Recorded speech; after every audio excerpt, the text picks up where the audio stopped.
Hello everyone. So finally super man movie రాబోతుంది and దాని అర్థం జేమ్స్ గన్ చెప్పిన కొత్త డీసీ యూనివర్స్ ఈ మూవీతో స్టార్ట్ అవబోతుంది.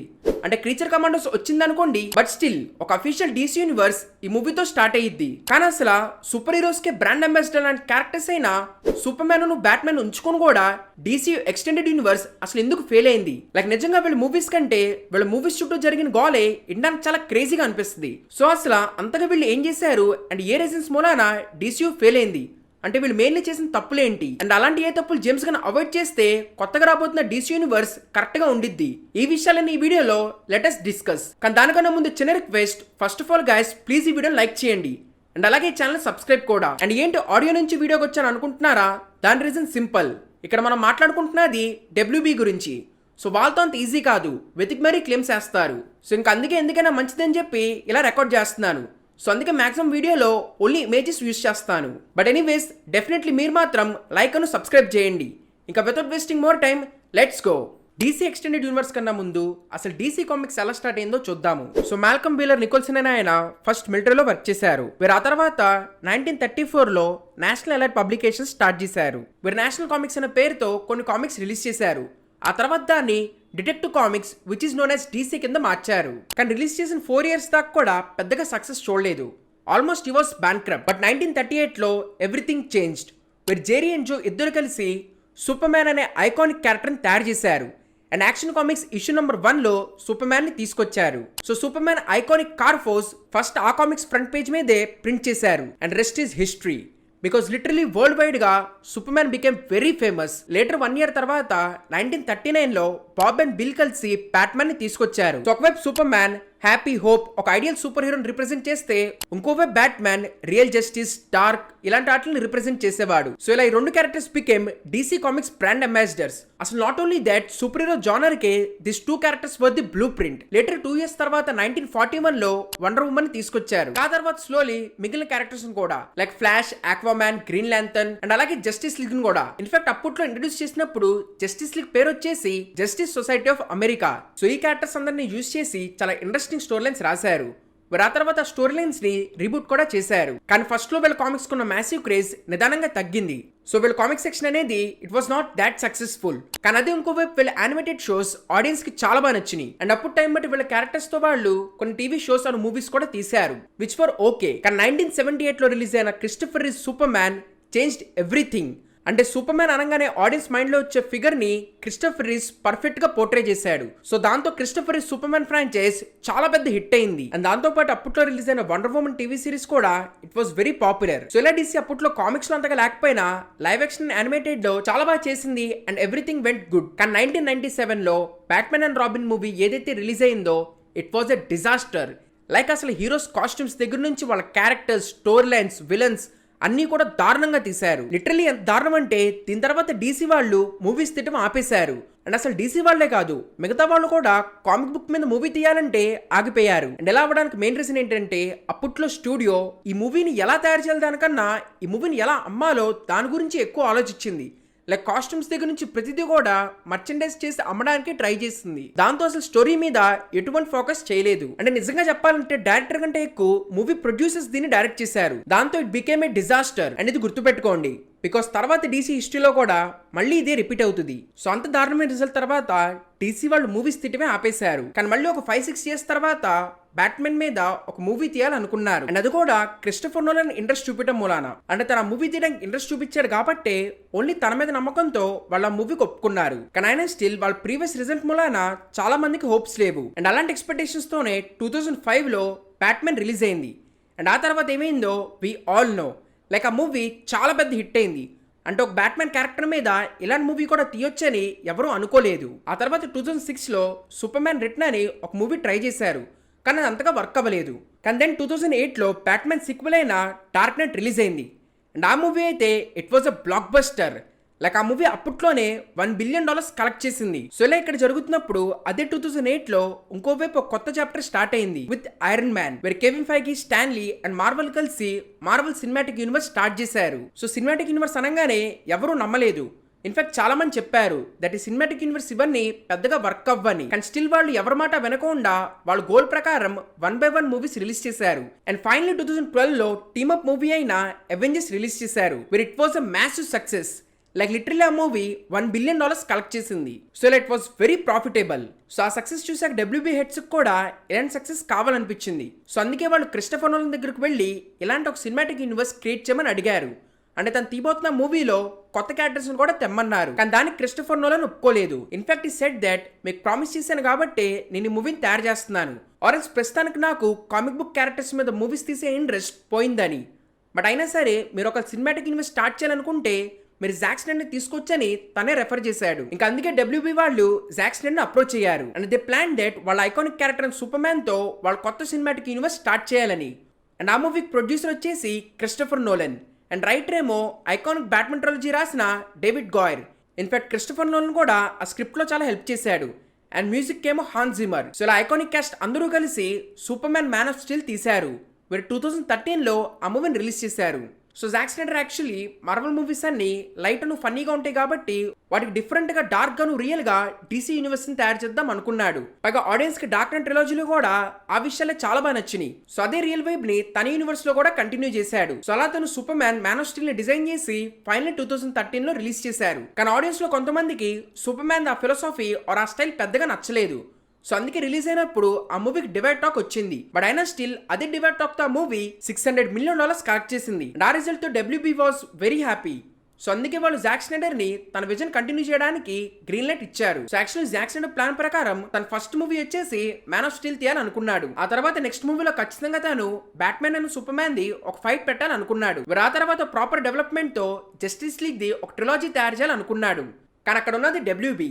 అండ్ అప్పుడు టైం వచ్చేసి 2016. అండ్ ఇంకోవైపు మార్వెల్ ఆల్రెడీ ఫేజ్ 1 కంప్లీట్ చేసుకుంది. ఆ తర్వాత అదే క్యారెక్టర్స్ ఇంకా డెవలప్ చేసి మళ్ళీ లాస్ట్ లో అవెంజర్స్ ఏజ్ ఆఫ్ అల్ట్రాన్ లాంటి ఇంకో బ్లాక్ బస్టర్ మూవీ ఇచ్చింది. సో అలా వాళ్ళు 2 ఫేజెస్ కంప్లీట్ చేశారు.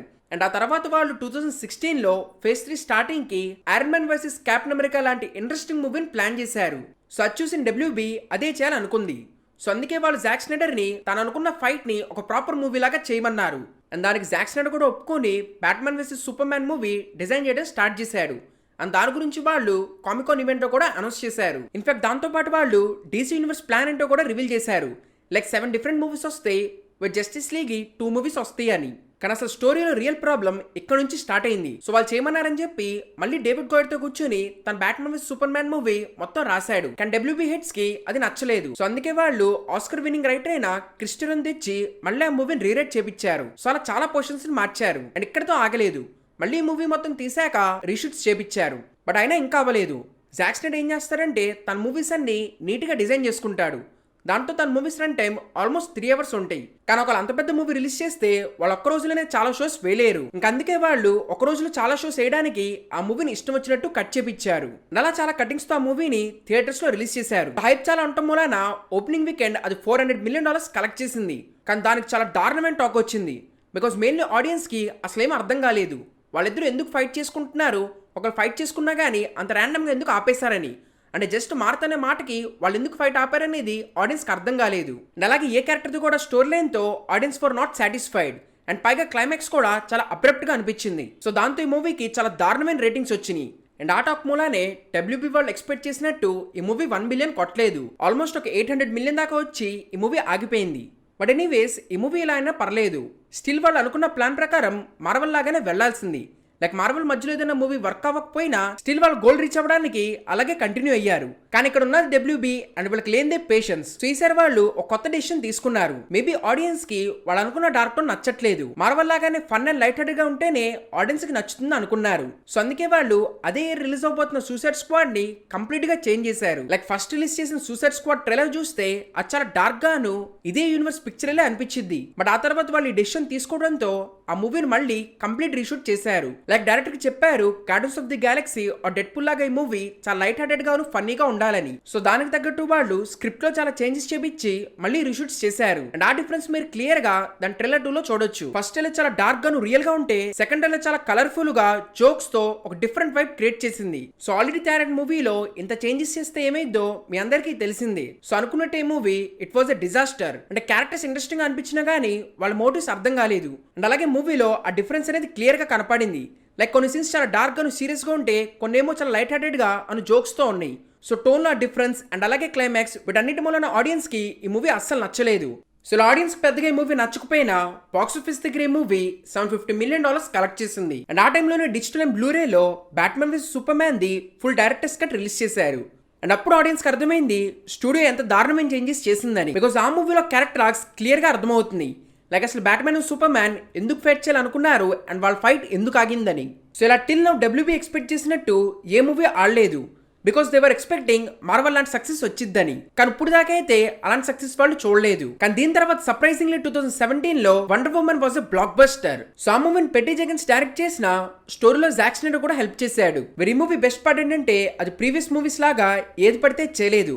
ప్రాపర్ గోల్ తీసుకుని కరెక్ట్ గా వండర్ వుమన్ ఎలా అయితే రిప్రజెంట్ చేయాలో వాళ్ళు పర్ఫెక్ట్లీ చూపించారు. మెయిన్లీ వండర్ వుమన్ ఆర్క్ చాలా బాగా రాశారు. అంటే ఈ మూవీ క్లైమాక్స్ లో కూడా WB కొన్ని చేంజెస్ చేసింది అనుకోండి, but still it was almost perfect. అందుకే ఆడియన్స్ కి మూవీ చాలా బాగా నచ్చింది. ఎంతంటే ఈ మూవీ $800 million కంటే ఎక్కువ కలెక్ట్ చేసింది. And this was the first time ఒక DC మూవీకి మంచి రేటింగ్స్ వచ్చినాయి. మరి క్రిటిక్ స్కోర్ 90% కంటే ఎక్కువ ఉంటే ఆడియన్స్ స్కోర్ 80% కంటే ఎక్కువ ఉంది. సో టిల్ నో ఒక DC మూవీకి ఇంత రేటింగ్స్ ఎప్పుడూ రాలేదు. సో అలా వండర్ వుమన్ ఎవరు ఎక్స్పెక్ట్ చేయనట్టు వచ్చి చాలా పెద్ద బ్లాక్ బస్టర్ అయింది. యాక్చువల్లీ జాక్ స్నైడర్ ప్లాన్ ప్రకారం ట్రిలాజీ ప్లాన్ చేసుకున్నాడు. కానీ ఆ తర్వాత దాన్ని 2 మూవీస్ కింద తీయమన్నారు. ఈ మూవీస్ అన్ని ఫ్లాప్ అవటం మూలాన జాక్ స్నైడర్ ఫాస్ట్ గా 2 మూవీస్ కాకుండా ఓన్లీ ఒక జస్టిస్ లీగ్ మూవీయే తీయమని చెప్పారు. సరే అని చెప్పి జాక్ స్నైడర్ ఆ మూవీ మొత్తాన్ని రాసి షూటింగ్ స్టార్ట్ చేశాడు. కానీ మధ్యలో సాడ్లీ వాళ్ళ కూతురు చచ్చిపోయింది. ఇంకా దాంతో తాను అటు వెళ్లాల్సి వచ్చింది. ఇంకోవైపు WB లోపల కూడా వాళ్ళకి జాక్ స్నైడర్ అంటే పెద్దగా నచ్చట్లేదు. ఇన్ఫాక్ట్ వాళ్ళు బ్యాట్మెన్ విత్ సూపర్ మ్యాన్ నుంచి కూడా తను మార్చుదామని చూశారు. సో తన ఆ రీజన్ మూలాన వెళ్తే ఆబ్వియస్లీ ఎవరైనా మూవీ పాజ్ చేస్తారు. కానీ వీళ్ళు అలా చేయకుండా తన ప్లేస్ లో జాష్ వీడన్ ని తీసుకొచ్చారు. సో ఇక్కడ వాళ్ళ ప్లాన్ వచ్చేసి మార్వెల్ కు Joss Whedon Avengers Age of Ultron లాంటి బ్లాక్ బస్టర్స్ మూవీ ఇచ్చాడు. సో అందుకే తను ఈ మూవీ తీస్తే వాళ్ళకు కూడా మళ్ళీ అలాంటి బ్లాక్ బస్టర్ వస్తుందని వాళ్ళు ఎక్స్పెక్ట్ చేశారు. సో ఆల్రెడీ జాక్ స్నైడర్ తన ప్లాన్ ప్రకారం ఆ మూవీని తీశాడు. సో మధ్యలో ఎవరొచ్చినా ఖచ్చితంగా వాళ్ళకి ప్రీవియస్ వాళ్ళ ప్లాన్ అర్థం కాదు. పైగా మళ్ళీ ఈసారి WB వాళ్ళు జాష్ వీడన్ కొన్ని నోట్స్ ఇచ్చారు. దట్ జాక్ స్నైడర్ మొత్తం ఆ మూవీని డార్క్ టోన్ లో తయారు చేశాడు. దాని మొత్తాన్ని చేంజ్ చేసి లైట్ హార్టెడ్ జోక్స్ తో ఉండేట్టు అవెంజర్స్ మూవీ లాగా దాన్ని తయారు చేయమని తనకు చెప్పారు. దాంతో జాష్ వీడన్ ఆల్మోస్ట్ కంప్లీట్ అయిన మూవీని తీసుకుని మళ్ళీ చాలా రీషూట్స్ చేశాడు. అంటే జనరల్ మూవీస్ కి $10 to $15 million రీషూట్స్ పెడితే ఈ మూవీకి వాళ్ళు ఆల్మోస్ట్ $25 to $30 million పెట్టారు. సో అంత అమౌంట్ పెట్టి మళ్ళీ రీషూట్స్ చేశారు. And that was the worst part. Like movie tone మారిపోయింది. అండ్ పైగా రీషూట్స్ కోసం హెన్రీ కావిల్ తన ముస్టాచ్ తెలియదు. అంటే తను అప్పటికే మిషన్ ఇంపాసిబుల్ ఫాల్అవుట్ మూవీకి వెళ్ళిపోయాడు. సో అందుకే యూనివర్సల్ వాళ్ళు మళ్ళీ ఆ మూవీ లుక్ చేంజ్ అవ్వకూడదని తనకు చెప్పారు. సో అందుకే రీషూట్స్ అప్పుడు వాళ్ళు ఆ ముస్టాచ్ ని CGI తో కవర్ చేస్తామని చెప్పారు. And that was the worst idea. Like literally movie స్టార్టింగే సూపర్ మ్యాన్ తో స్టార్ట్ అవుతుంది. అండ్ ఆ షాట్ క్లియర్ గా మూవీ మొత్తం ఇంటెన్షన్ చెడగొట్టిద్ది. అండ్ అదొకటే కాదు, చెప్పుకుంటా పోతే ఆడియన్స్ కి ఈ మూవీలో అసలు ఏది నచ్చలేదు. లైక్ ఫస్ట్ ఆఫ్ ఆల్ దీంట్లో కూడా మళ్ళీ అదే టోన్ డిఫరెన్స్ కనపడింది. అండ్ పైగా జాష్ వీడన్ స్టోరీ లైన్ ని ఇష్టం వచ్చినట్టు చేంజ్ చేశాడు. సో దాంతో కనీసం ఆడియన్స్ దానికి కూడా కనెక్ట్ అవ్వలేదు. లైక్ మళ్ళీ దీంట్లో కూడా క్లైమాక్స్ మొత్తాన్ని మార్చేశారు. అండ్ మళ్ళీ సేమ్ ప్రాబ్లం, దీంట్లో కూడా ఉన్న క్యారెక్టర్స్ ఆర్క్స్ ఎవరి అర్థం కావు. అండ్ ఇలా జస్టిస్ లీగ్ కంప్లీట్ గా ఫెయిల్ అయింది. అంటే టిల్ దెన్ రివ్యూస్ రేటింగ్స్ ఎలా వచ్చినా గానీ కలెక్షన్స్ వచ్చేవి. ఇన్ఫాక్ట్ అవెంజర్స్ లెవెల్ మూవీ కాబట్టి ఈ మూవీ నుంచి వాళ్ళు $1 billion ఎక్స్పెక్ట్ చేశారు. కానీ ఈ మూవీ దానికి కంప్లీట్ ఆపోజిట్ గా ఓన్లీ $600 million కలెక్ట్ చేసింది. సో అలా it was a huge failure. And అప్పుడు ఆడియన్స్ కి ఇంకో ఇంట్రెస్టింగ్ విషయం తెలిసింది. దట్ జాక్ స్నైడర్ అనుకున్నది వేరు అండ్ ఇక్కడ వీళ్ళు చేసింది వేరని. అండ్ దాంతో ఇంకా అప్పుడు రిలీజ్ ది స్నైడర్ కట్ అనే ట్రెండ్ స్టార్ట్ అయింది. సో వీటన్నిటి మూలాన ఆబ్వియస్లీ జాక్ స్నైడర్ వదిలేసి వెళ్ళిపోయాడు. తన ప్లేస్ లో వాల్టర్ హమాడా వచ్చాడు. బట్ స్టిల్ అప్పటికే వాళ్ళ ప్లాన్ ప్రకారం అక్వామన్ మూవీ ఆల్మోస్ట్ రెడీ అయిపోయింది. సో ఈ మూవీకి వాళ్ళు కాంజరీ 1 and 2 డైరెక్ట్ చేసిన జేమ్స్ వాన్ ని తెచ్చారు. మరి తన స్టైల్లో ఈ మూవీని చాలా బాగా తయారు చేశాడు. నిజంగా ఈ మూవీ ప్రీవియస్ DC మూవీస్ లా కాకుండా చాలా బ్రైట్, కలర్ఫుల్, ఒక మంచి హ్యూమర్ తో ఇంట్రెస్టింగ్ గా అనిపించింది. మెయిన్లీ ఈ మూవీలో వాటర్ ఎఫెక్ట్, అదంతా బాగా చూపించారు. అండ్ అన్నిటికన్నా హైలైట్ వచ్చేసి మూవీ క్లైమాక్స్. మరి అసలు ఫైట్ అంతా కూడా చూడడానికి చాలా బాగుంటుంది. సో డీసీ మూవీస్ అన్ని ఒక జోన్ లో ఉంటే ఈ అక్వామన్ మూవీ చాలా డిఫరెంట్ గా రిఫ్రెషింగ్ గా అనిపించింది. దాంతో ఆడియన్స్ కి మూవీ చాలా బాగా నచ్చింది. లైక్ లిటరలీ ఈ మూవీ $1.1 బిలియన్ కలెక్ట్ చేసింది. అంటే టిల్ నో ఇప్పుడు దాకా ఏ డీసీ మూవీ కూడా అంత కలెక్ట్ చేయలేదు. సో టిల్ నో మీరు అబ్జర్వ్ చేస్తే వాళ్ళు చాలా ఎక్స్పెక్టేషన్స్ పెట్టుకొని విపరీతంగా చేంజెస్ చేసిన మూవీస్ ఏవి పెద్దగా ఆడలేదు. కానీ దానికి ఆపోజిట్ గా వితౌట్ ఎనీ ఎక్స్పెక్టేషన్స్ ఎలాంటిగా లేకుండా ఓన్లీ క్యారెక్టర్ డ్రివెన్ మూవీస్ తీస్తే అవి బాగా హిట్ అయినాయి. Like Aquaman and Wonder Woman. In fact వీటి తర్వాత 2019 లో రిలీజ్ అయిన షజామ్ తో కూడా అదే రిపీట్ అయింది. ఆ మూవీ కూడా మిగతా డీసీ మూవీస్ కంటే ఒక డిఫరెంట్ వైబ్ తో ఎంగేజింగ్ గా ఇంట్రెస్టింగ్ ఉంటుందో పాటు ఎంటర్టైనింగ్ గా ఉంటుందో ఆడియన్స్ కి ఆ మూవీ నచ్చింది. అంటే అది మరీ డైరెక్ట్ గా బాక్స్ ఆఫీస్ లో రిఫ్లెక్ట్ అవ్వలేదు. ఆ మూవీ ఓన్లీ $300 మిలియన్ కలెక్ట్ చేసింది. కానీ మూవీకి రేటింగ్స్ బాగానే వచ్చినాయి. సో అందుకే ఓవరాల్ మ్యాసివ్ హిట్ అనలేం కానీ మంచి హిట్ అనొచ్చు. సో దీనికి ప్యారల్ గా బయట ఇంకో వైపు రిలీజ్ ది స్నైడర్ కట్ బాగా ట్రెండ్ అవుతుంది. దానికి వారన్ బ్రదర్స్ ఇలాంటిది ఏమీ లేదని చెప్పి ఒక అఫీషియల్ స్టేట్మెంట్ రిలీజ్ చేశారు. కానీ దానికి ఆపోజిట్ గా స్నైడర్ సోషల్ మీడియా వాటిల్లో స్నైడర్ కట్ ఫోటోస్ పెడతాం స్టార్ట్ చేశాడు. అండ్ 2 year యానివర్సరీకి అయితే మిగిలిన యాక్టర్స్ అందరూ కూడా సోషల్ మీడియాలో స్నైడర్ కట్ సంబంధించి పోస్ట్ చేశారు. సో దాంతో ఆ ట్రెండ్ ఇంకా విపరీతంగా పెరిగిపోయింది. ఇన్ఫాక్ట్ అప్పుడే WB AT&T తో మర్జర్ అయింది. So everyone felt maybe AT&T అయినా ఒప్పుకుంటుందని. సో అందుకే ఆ ట్రెండ్ ఇంకా పెరిగింది. అండ్ దాని రిజల్ట్ గురించి తర్వాత మాట్లాడదాము.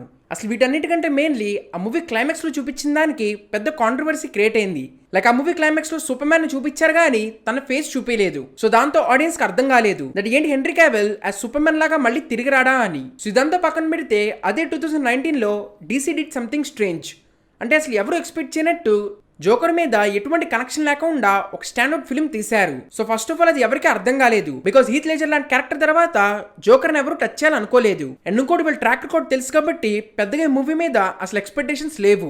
ఇన్ఫాక్ట్ అసలు మన దగ్గర ఈ మూవీని ఓన్లీ ఇంగ్లీష్ లో రిలీజ్ చేశారు. కానీ అలా రిలీజ్ అయ్యి కూడా ఈ మూవీ పెద్ద బ్లాక్ బస్టర్ అయింది. అంటే అసలు ఎవరు ఎక్స్పెక్ట్ చేయలేదు మూవీ ఎంత బాగుండిద్దని. వీరు మెయిన్లీ దాంట్లో వాకింగ్ ఫినిక్స్ యాక్టింగ్ కానీ అదంతా చాలా బాగా నచ్చింది. సో ఆ మూవీ లిటరలీ $1 బిలియన్ కలెక్ట్ చేసింది. అంటే అక్వామన్ తప్ప DC యూనివర్స్ లో అప్పుడు దాకా ఏ మూవీ ఎంత కలెక్ట్ చేయలేదు. బట్ స్టిల్ ఈ మూవీని DC పార్ట్ అనుకోలేము బికాస్ దీన్ని సెపరేట్ గా తీశారు కాబట్టి. ఇన్ఫాక్ట్ ఈ మూవీలో యాక్టింగ్ కి వాకింగ్ ఫినిక్స్ కి ఆస్కర్ అవార్డ్ కూడా ఇచ్చారు.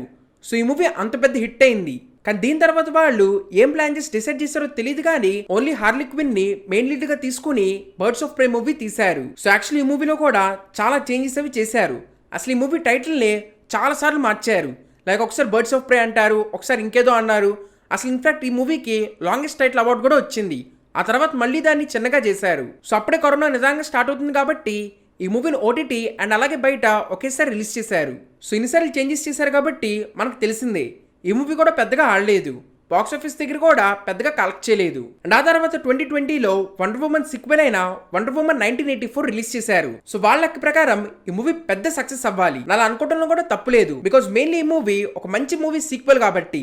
సో డెఫినెట్లీ ఈ మూవీ మీద ఎక్స్పెక్టేషన్స్ అవి ఉన్నాయి. అప్పట్లో కరోనా రావటం మూలాన ఈ మూవీని ఒకేసారి థియేటర్ అండ్ అలాగే OTTలో రిలీజ్ చేశారు. సో ఇది కూడా పెద్ద ప్రాబ్లం కాదు. మెయిన్ ప్రాబ్లం వాజ్ మూవీ చాలా దారుణంగా తీశారు. అంటే ప్రీవియస్ మూవీకి పెటే జెకిన్స్ తో పాటు జాక్ స్నైడర్ వర్క్ చేశాడు. కానీ ఈ మూవీకి ఓన్లీ తనొక్కటే వర్క్ చేసింది. And in fact most of the story కూడా తనే రాసింది. And that was the weak point of this movie. అంటే అసలు ఈ మూవీ స్టోరీ ఏం చెప్పాలనుకుంటుందో ఏం అర్థం కాదు. ఒకేసారి మల్టిపుల్ స్టోరీ లైన్స్ తీసుకొని ఈ మూవీలో యాడ్ చేశారు. సో దాని మూలన ఈ మూవీ ఏ స్టోరీ లైన్ ని ప్రాపర్ గా ఫోకస్ చేయలేదు. అండ్ అందుకే ఓవరాల్ మూవీ చాలా బోరింగ్ గా అనిపించింది. మళ్ళీ వండర్ ఉమెన్ క్యారెక్టర్ ఆర్క్ కూడా ఈ మూవీలో చెడగొట్టారు. సో దాని మూలన ఫస్ట్ పార్ట్ కి కంప్లీట్ ఆపోజిట్ రియాక్షన్ వచ్చింది. లైక్ ఆబ్వియస్లీ కరోనా మూలాన బాక్స్ ఆఫీస్ సరిగ్గా ఆడలేదు. పైగా రేటింగ్స్ కూడా ఈసారి ఈ మూవీకి చాలా దారుణంగా వచ్చినాయి. So it was a huge disaster. But ఇదంతా పక్కన పెడితే then comes the Snyder cut. So actually ఇక్కడ ఏం జరిగిందంటే AT&T అను WB మర్జర్ అయ్యాక వాళ్ళ కొత్త OTT ప్లాట్ఫామ్ స్టార్ట్ చేశారు which is HBO Max. And అప్పుడే కరోనా కాబట్టి వాళ్ళు దాని మీద పెద్దగా మూవీస్ ఏం రిలీజ్ చేయలేకపోయారు. సో ఇప్పుడు ఎలా అయినా వాళ్ళు HBO Max ని పాపులర్ చేయాలి. సో ఆల్రెడీ ఫ్యాన్స్ అందరూ స్నైడర్ కట్ కి విపరీతంగా డిమాండ్ చేస్తున్నారు. సో ఇప్పుడు ఆ మూవీని కనుక వాళ్ళ ప్లాట్ఫామ్లో రిలీజ్ చేస్తే వాళ్ళకి విపరీతమైన ప్రాఫిట్స్ వస్తాయని వాళ్ళకి తెలుసు. సో అందుకే వాళ్ళు ఫైనలీ అది తీయడానికి ఒప్పుకున్నారు. దాంతో జాక్ స్నైడర్ మళ్ళీ తిరిగి వచ్చి మూవీ మిగతా షూటింగ్స్ అవి చేశాడు. సో అలా ఓవరాల్ ఈ మూవీని కంప్లీట్ చేశారు. అండ్ 2021లో ఒక 4 hours స్నైడర్ కట్ అని చెప్పి ఈ మూవీని డైరెక్ట్ గా HBO Max లో రిలీజ్ చేశారు. మెయిన్లీ అసలు జాష్ వీడన్ తీసిన మూవీకి ఈ మూవీకి సంబంధం లేదని ఆడియన్స్ కి అర్థమైంది. సో ఆ చిన్న చిన్న డీటెయిల్స్ అవన్నీ ఫ్యాన్స్ కి చాలా బాగా నచ్చినాయి. మళ్ళీ సైబాక్, ఫ్లాష్, వెల్ ఆర్క్స్ కూడా ఈ మూవీలో కరెక్ట్గా డిఫైన్ చేశారు. సో అందుకే ఆ క్యారెక్టర్స్ కూడా ఎంత ఇంపార్టెంటో ఆ మూవీ చూసాకే అర్థమైంది. సో వీటన్నిటి వలన ఈ మూవీ మంచి హిట్ అయింది. అంటే రేటింగ్స్ అవి ఈ మూవీకి చాలా బాగా వచ్చినాయి. సో ఇలా స్నైడర్ కట్ చాలా పెద్ద హిట్ అయింది. సో అందుకే దాని తర్వాత ఫ్యాన్స్ అందరూ రిస్టోర్ ది స్నైడర్ వర్స్ అనే ఒక ట్రెండ్ స్టార్ట్ చేశారు. బట్ ట్విట్టర్ మొత్తం ఆ హ్యాష్ ట్యాగ్ అనేది ట్రెండ్ అయింది. కానీ దానికి ఆపోజిట్ గా డబ్ల్యూబీ ఇదంతా క్యాన్సిల్ చేశాము, సో అందుకే రిస్టోర్ చేయమని చెప్పి వాళ్ళు క్లియర్ గా చెప్పేశారు. సో ఈ మొత్తం కాల్లో కూడా వాళ్ళు ఏదైనా మంచిగా చేశారా అంటే అది డెఫినెట్లీ ది సూసైడ్ స్క్వాడ్. అంటే అప్పుడే మార్వెల్ జేమ్స్ గన్ చేసిన కొన్ని పాత్ ట్వీట్స్ మూలాన తన వాల్యూమ్ 3 డైరెక్ట్ చేయకుండా తనని తీసేశారు.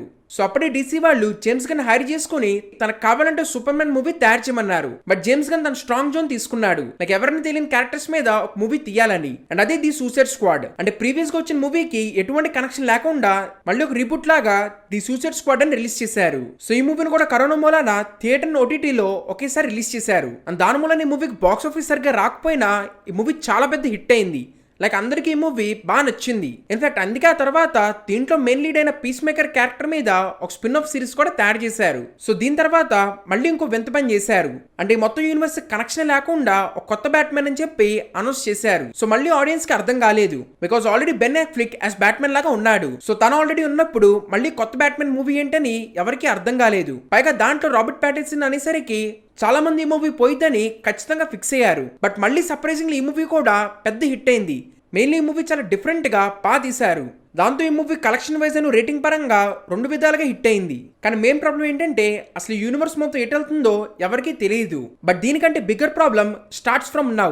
అంటే ఇప్పుడు నుంచి ఇంకా డీసీ పని అయిపోయిందని అందరూ ఫిక్స్ అయ్యారు. సో 2022లో Warner Brothers and Discovery 2 companies కలిసినాయి and become Warner Brothers Discovery. దాంతో Zaslav became new head of WB. So దానికి ఫస్ట్ నుంచి డీసీ యూనివర్స్ మీద పెద్దగా ఇంట్రెస్ట్ లేదు, బట్ స్టిల్ ఆల్రెడీ అనౌన్స్ చేశారు కాబట్టి వాటిని కంటిన్యూ చేశాడు. సో దాని ప్రకారం వాళ్ళు బ్లాక్ యాడమ్ మూవీ ప్లాన్ చేశారు అండ్ దానికోసం వాళ్ళు రాక్ అని తీసుకున్నారు. సో రాక్ కాంట్రాక్ట్ ప్రకారం ఒకవేళ తన మూవీలో ఉంటే డెఫినెట్లీ తన క్యారెక్టర్ గెలవాలి. సో దాని మూలన బ్లాక్ యాడమ్ ఒక ప్రాపర్ విలన్ క్యారెక్టర్ అయినా తన మూలన దాన్ని ఒక యాంటీ హీరో ఫిల్మ్ లాగా తయారు చేశారు. అండ్ అలాగే రాక్ ఈ మూవీలో హెన్రీ క్యావిల్ సూపర్ మ్యాన్ లాగా మళ్ళీ తీసుకొద్దామని ట్రై చేశాడు. అంటే ఫస్ట్ లో తను డీసీ హెడ్ అయిన వాల్టర్ అమాడాని అడిగితే తను ఒప్పుకోలేదు. బట్ ఆ తర్వాత మర్జర్ మూలాన చేంజెస్ జరిగినాయి. సో అందుకే తను తినకంటే పై వాళ్ళని అడిగాడు, ఎవరు వాళ్ళు ఒప్పుకున్నారు. అండ్ ఈ విషయాలన్నీ లాస్ట్ సెకండ్ లో జరిగినాయి. సో అందుకే హెన్రీ క్యావిల్ వచ్చినా గానీ ఆ షూటింగ్ అంతా వాళ్ళు లాస్ట్ సెకండ్ లో చేశారు. అండ్ ఇక్కడ ఇంకోటి ఏంటంటే రాక్ అను తన ప్రొడక్షన్ కంపెనీ డీసీ మొత్తాన్ని టేక్ ఓవర్ చేయాలనుకున్నారు. సో అందుకే రాక్ ఇంటర్వ్యూ వాటిల్లో డీసీ హెరార్కి ఈ మూవీతో చేంజ్ అవుతుందని పద్దాకా అన్నాడు. కానీ ఇక్కడ ట్విస్ట్ ఏంటంటే తను ఎక్స్పెక్ట్ చేసినట్టు ఈ మూవీ అస్సలు ఆడలేదు. బికాస్ అప్పటికే ఆడియన్స్ కి డీసీ మూవీస్ ఎక్కడికి వెళ్తలేదు, చూస్ వేస్ట్ అని అర్థమవుతుంది. అలాగే వాళ్ళ ప్రీవియస్ మూవీస్ మూలాన పెద్దగా వీటి మీద ఇంట్రెస్ట్ లేదు. సో అందుకే రాక్ కావాలనే హెన్రీ క్యావిల్ మళ్ళీ తీసుకొచ్చాడు. సో హెన్రీ క్యావిల్ మళ్ళీ తిరిగి వచ్చినా గానీ ఈ మూవీ పెద్దగా ఆడలేదు. లైక్ ఈ మూవీ ఓన్లీ $390 million కలెక్ట్ చేసింది. సో అలా ఈ మూవీ పెద్ద ఫ్లాప్ అయింది. సో అందుకే రాక్ అనుకున్న ప్లాన్స్ మొత్తం క్యాన్సిల్ అయినాయి. కానీ ఇక్కడ ఏదైనా మంచి విషయం జరిగిందా అంటే హెన్రీ క్యావిల్ సూపర్ మ్యాన్ లాగా తిరిగి వచ్చాడు. బట్ స్టిల్ ఇక్కడ మనం మాట్లాడుతున్నది డబ్ల్యూబీ గురించి. సో మళ్ళీ కొన్ని చేంజెస్ జరిగినాయి. సో ఇప్పుడు హెడ్ వచ్చేసి జాస్లో.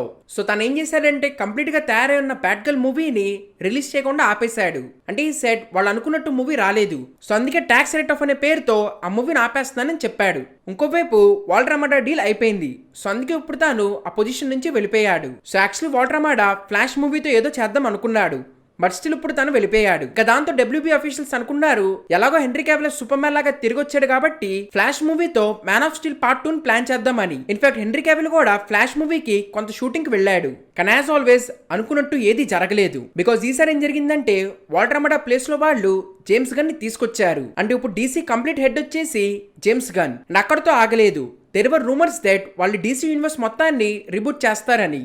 మెయిన్లీ బికాస్ యూనివర్స్ డెవలప్మెంట్ లో సరైన క్లారిటీ లేదు. సో అందుకే మొత్తం ఆపేసి కొత్తగా స్టార్ట్ చేయబోతున్నారని రూమర్స్ వచ్చినాయి. దాంతో ఫ్యాన్స్ ఫర్ వెరీ డిసప్పాయింటెడ్. ఎందుకంటే ఫైనలీ హెన్రీ క్యావిల్ ఆ సూపర్ మ్యాన్ లాగా తిరిగి వచ్చాడు. అండ్ అలాగే మ్యాన్ ఆఫ్ స్టీల్ కూడా రాబోతుందని రూమర్స్ వచ్చినాయి కాబట్టి ఇవన్నీ ఆగిపోతే అనగానే fans for very disappointed. And ఆ డిసప్పాయింట్మెంట్ కి తగ్గట్టే హెన్రీ క్యావిల్ కొన్ని వీక్స్ తర్వాత నేను ఇంకా సూపర్ మ్యాన్ లాగా చేయట్లేదని చెప్పి పోస్ట్ చేశాడు. అండ్ ది ఫైనల్ నేను కాఫెన్ లాగా జేమ్స్ గన్ కొత్త యూనివర్స్ ని అనౌన్స్ చేశాడు. వీరు తను క్లియర్ గా చెప్పాడు పాత యూనివర్స్ మొత్తాన్ని ఆపేసి ఒక ఫ్రెష్ యూనివర్స్ స్టార్ట్ చేయబోతున్నారని. అండ్ ఈసారి వాటిని చాప్టర్ వైజ్ డివైడ్ చేయబోతున్నాడు. వీరు ఫస్ట్ చాప్టర్ పేరు వచ్చేసి గాడ్స్ అండ్ మాన్స్టర్స్. అండ్ దాంట్లో ఫస్ట్ వచ్చేసి క్రీచర్ కమాండోస్, ఆ తర్వాత Superman, then Authority and Brave and Bold, ఇలా తను మొత్తం స్లెట్ అనౌన్స్ చేశాడు. సో అసలు అప్పటికే డీసీ మూవీస్ అంటే పెద్దగా ఎవరికి ఇంట్రెస్ట్ లేదు. ఇది అనౌన్స్ చేసేసరికి ఉన్న కొంచెం ఇంట్రెస్ట్ కూడా అందరికీ పోయింది. బికాస్ క్లియర్ గా చెప్పేశారు తర్వాత రాబోతున్న ఏ మూవీ కూడా ఫ్యూచర్ డీసీ కనెక్టెడ్ లేదని. And the sad part is announcement తర్వాత కూడా పాత డీసీ యూనివర్స్ 4 మూవీస్ లైనప్ లో ఉన్నాయి. బట్ 2023లో Shazam Fury of Gods movie release అయింది. సో పాత మూవీ మంచి హిట్ అయినా కానీ ఈ మూవీ స్టోరీ చెడగొట్టారు. సో దాంతో ఫస్ట్ నుంచి ఎక్స్పెక్టేషన్స్ లేవు, పైగా ఈ మూవీ కూడా అలాగే ఉంది. సో అందుకే ఈ movie literally only $156 million collect చేసింది. సో అలా it was a huge disaster. And ఇదే తర్వాత కూడా కంటిన్యూ అయింది. అండ్ నిజంగా వీళ్ళకున్న తలకాయ నొప్పులు చాలినట్టు కొత్త కొత్త ప్రాబ్లమ్స్ వచ్చినాయి. లైక్ ఫ్లాష్ మూవీలో యాక్ట్ చేసిన ఎజ్రా మిల్లర్ బయట చేసిన కొన్ని పనుల మూలన తన మీద చాలా కేసెస్ పెట్టారు. సో ఫస్ట్ నుంచి ఈ మూవీ మీద ఎవరికి ఇంట్రెస్ట్ లేకపోతే ఇప్పుడు పైగా బ్యాక్లెష్ కూడా స్టార్ట్ అయింది. దాని మూలన మూవీ చూడడానికి కొంచెం పర్లేదు అనిపించినా కానీ ఎవరు ఈ మూవీని పట్టించుకోలేదు. అండ్ ఈ మూవీలో అలాగే ఇంకా వింత వింత విషయాలు చేశారు. లైక్ మైకెల్ కిటన్ బ్యాట్మెన్ తీసుకొచ్చారు అండ్ సూపర్ గర్ల్, ఇలా చాలా కొత్త విషయాలు చేశారు. ఇన్ఫాక్ట్ ఈ మూవీ క్లైమాక్స్ లో జార్జ్ క్లూనీ యాస్ బ్యాట్మెన్ లాగా చూపించారు. సో చాలా డిఫరెంట్ గా ట్రై చేసినా గానీ సేమ్ రిజల్ట్. ఈ మూవీ కూడా బాక్స్ ఆఫీస్ దగ్గర అస్సలు ఆడలేదు. మరి $200 మిలియన్ బడ్జెట్ మీద ఈ మూవీని తీస్తే ఓన్లీ ఈ మూవీ $270 మిలియన్ కలెక్ట్ చేసింది. అండ్ అలా ఇది కూడా ఒక పెద్ద ఫ్లాప్ అయింది. ఇంకా then comes Blue Beetle. So ఈ మూవీని చాలా టిపికల్ గా old style superhero format లో తయారు చేశారు. అంటే ఈ మూవీలో స్పెషల్ గా చెప్పడానికి ఏమీ లేదు. పైగా ఈ సూపర్ హీరో గురించి పెద్దగా ఎవరికి తెలియదు. దాంతో ఆడియన్స్ అసలు ఈ మూవీ వచ్చిందని కూడా పట్టించుకోలేదు. కానీ ఇక్కడ ఇంట్రెస్టింగ్ విషయం ఏంటంటే జేమ్స్ గన్ చెప్పాడు ఈ బ్లూ బీటల్ ని తాను కొత్తగా క్రియేట్ చేయబోతున్న యూనివర్స్ లో డైరెక్ట్ గా తీసుకొచ్చేస్తాడని. అంటే ఈ మూవీ నుంచి డైరెక్ట్ గా ఈ క్యారెక్టర్ అక్కడ కంటిన్యూ అవుతాడని తను చెప్పాడు. మెయిన్లీ బికాజ్ ఈ మూవీ డీసీ యూనివర్స్ కి పెద్దగా కనెక్టెడ్ కాదు.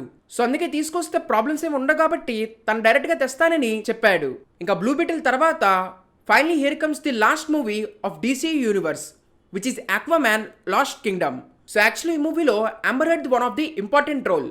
అంటే తన క్యారెక్టర్ చుట్టూ ఈ మూవీ చాలా వరకు రాసుకున్నారు. కానీ బయట ఏం జరిగిందో మీ అందరికీ తెలిసిందే. దాంతో వీళ్ళు ఈ మూవీలో తన క్యారెక్టర్ని కంప్లీట్గా చేంజ్ చేశారు. అండ్ దాని మూలన ఈ మూవీ స్టోరీ చాలా వరకు మార్చాల్సి వచ్చింది. అండ్ అది ఈ మూవీ మెయిన్ వీక్నెస్. లైక్ ఈ మూవీ మొత్తం బాగానే ఉన్నా కానీ స్టోరీ చాలా వీక్గా ఉంటుంది. But still previous part 1 billion collect చేసింది కాబట్టి ఆ హైప్తో ఈ మూవీ $400 మిలియన్ కంటే ఎక్కువ క్రాస్ చేసింది. సో రీసెంట్ ఇయర్స్లో డీసీ మూవీ ఇంతగా కలెక్ట్ చేయలేదు. బట్ స్టిల్ మూవీ స్టోరీ ఇంకా బాగుంటే మేబీ ఇంకా వచ్చేవేమో. కానీ స్టోరీ చాలా వీక్గా ఉండటంతో పాటు ఇదే లాస్ట్ మూవీ దీనికి ఫ్యూచర్ లేదనేసరికి పెద్దగా ఎవరు వెళ్ళలేదు. సో ఓవరాల్ దీని మూలాన ఈ మూవీ యావరేజ్ హిట్ అయింది. But anyways finally DC universe ఈ మూవీతో కంప్లీట్ అయింది. సో ఇదంతా విన్నాక మీకు క్లియర్ గా వీళ్ళు చేసిన తప్పులు అర్థమై ఉంటాయి. లైక్ ఎన్సెప్ వీళ్ళు మార్వల్ సక్సెస్ చూసి సేమ్ అలాంటి మూవీస్ తీయాలనుకున్నారు. అంతేగాని వీళ్ళ స్ట్రెంగ్స్ ఆర్ వీళ్ళ సొంత ఐడెంటిటీ చూసుకుని దానికి తగ్గట్టు మూవీస్ తెలియదు. అంటే ఒక ప్రాపర్ ప్లానింగ్ లేకుండా ఎంతసేపు పద్దాక ప్రాఫిట్స్ కోసమే చూసుకున్నారు. అండ్ ఇన్ఫాక్ట్ వాళ్ళు ఏదైనా ప్లాన్ అనుకున్నా ఒకళ్ళ మధ్యలో ఏదైనా మూవీ వర్క్ అవ్వకపోతే మళ్ళీ మొత్తం మార్చేసేవాళ్ళు. సో ఇలా పద్దాక వాళ్ళు కంటిన్యూస్ చేంజెస్ చేశారు. అండ్ అలా కంటిన్యూస్ చేంజెస్ చేయడం వలన పెద్దగా ఆడియన్స్ ఎవరు వాళ్ళు తీద్దాం అనుకున్న దానికి కనెక్ట్ అవ్వలేదు. సో వాళ్ళకి సరిగ్గా క్లారిటీ లేకపోవడం వలన ఆడియన్స్ కూడా చూడటం మానేశారు. So overall it was a clear case. ఒకవేళ కరెక్ట్ అండ్ విజన్ లేకుండా స్టూడియో ఎడిట్స్ ఏదైనా ఫ్రాంచైజీ నడిపిస్తే అదంతా దారుణంగా తయారైద్దని. కానీ థ్యాంక్ఫుల్లీ వాళ్ళకి ఆపోజిట్ గా జేమ్స్ గన్ రాంగన్ ఒక క్లియర్ ప్లాన్ అనుకున్నాడు. అండ్ తనకు తెలుసు ఒక ఫ్రాంచైజ్ క్రియేట్ చేయాలంటే టైం పట్టిద్దని. సో అందుకే తను టీమ్ అప్ మూవీస్ పెద్దగా అనౌన్స్ చేయకుండా ఫస్ట్ ఆఫ్ ఆల్ అన్ని సోలో ఫిల్మ్స్ అనౌన్స్ చేశాడు. So that slowly 1 by 1 audience ఈ క్యారెక్టర్స్ కనెక్ట్ అవుతారని. సో ఇక్కడ తను చేయాల్సింది ఏదైనా ఉందా అంటే కొంచెం పేషెన్స్ తో ఏదైనా మూవీ అంతగా వర్క్ అవ్వకపోయినా ఆ ప్లాన్ ప్రకారమే వెళ్ళాలి. కానీ స్టిల్ మొత్తంలో ఏదైనా డేంజర్ ఉందా అంటే WB హెడ్ అండ్ జాస్ లో ఎప్పటి నుంచో డీసీని అమ్మేయాలనుకుంటున్నాడు. అంటే WBకి చాలా డెట్ ఉంది కాబట్టి ఈ డీసీ ఫ్రాంచైజ్ మొత్తాన్ని నీట్ గా రెడీ చేసి వేరే వాళ్ళకి అమ్మేయడానికి తను ట్రై చేస్తున్నాడు. సో ఇప్పుడు జేమ్స్ గన్ అనుకున్నది వర్క్ అయితే ఆబ్వియస్లీ డీసీ వాల్యూ పెరిగిద్ది. అండ్ అదే ఛాన్స్ లా తీసుకుంటాను డీసీని అమ్మడానికి చూస్తున్నాడని చాలా స్ట్రాంగ్ రూమర్స్ ఉన్నాయి. సో ఏదైనా అసలు జేమ్స్ గన్ విజన్ ఏంటో మనకు ఇప్పుడు రాబోతున్న సూపర్ మ్యాన్ తో క్లియర్ గా అర్థమైద్ది. మరి చూడాలి ఈ కొత్తగా స్టార్ట్ అవుతున్న డీసీ యూనివర్స్ ఎలా వెళ్ళిద్దని. సో మరి దాని మీద మీ ఒపీనియన్స్ ఏంటి? అండ్ ఒక డీసీ ఫెయిల్ అవ్వడానికి ఇంకేమైనా రీజన్స్ ఉన్నాయా? ఇవన్నీ కింద కమెంట్స్ లో చెప్పండి. అండ్ అలాగే ఖచ్చితంగా ఈ వీడియోని లైక్ చేసి ఈ ఛానల్ సబ్స్క్రైబ్ చేసుకోండి. So thank you everyone. Next వీడియోలో కలుద్దాం.